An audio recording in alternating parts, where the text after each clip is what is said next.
ఒకప్పుడు ఒక చిన్న ద్వీపం ఉండేది. ఆ ద్వీపంలో ఆనందం, దుఃఖం, జ్ఞానం, వ్యామోహం, సంపద ఇలా అన్ని భావాలు కలిసి జీవించేవి.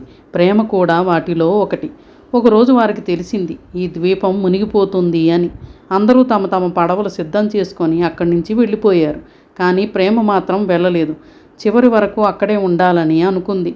చివరికి ద్వీపం నీటిలో మునిగిపోతుండగా ప్రేమకు భయం వేసింది. తనను తీసుకువెళ్ళమని ప్రేమ మొదట సంపదను అడిగింది. సంపద, నన్ను నీ పడవలో తీసుకెళ్తావా అని అడిగింది. సంపద నవ్వింది. ప్రేమ, నా పడవ బంగారం వెండితో నిండిపోయింది, నీకోసం చోటు లేదు అంది. తర్వాత ప్రేమ వ్యామోహాన్ని అడిగింది.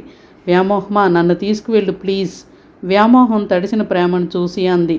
నీవు తడితడిగా ఉన్నావు ప్రేమ, నా పడవ చెడిపోతుంది, క్షమించు అంది. తర్వాత ప్రేమ దుఃఖాన్ని అడిగింది. దుఃఖం, నన్ను తీసుకెళ్తావా అని అడిగింది.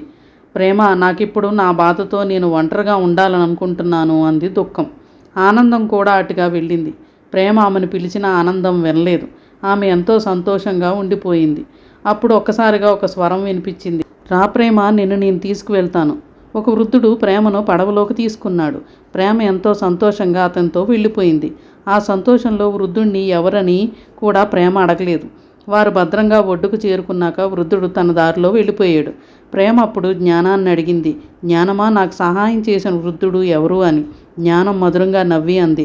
అతను కాలం. కాలమా, కానీ అతను నాకెందుకు సహాయం చేశాడు అంది.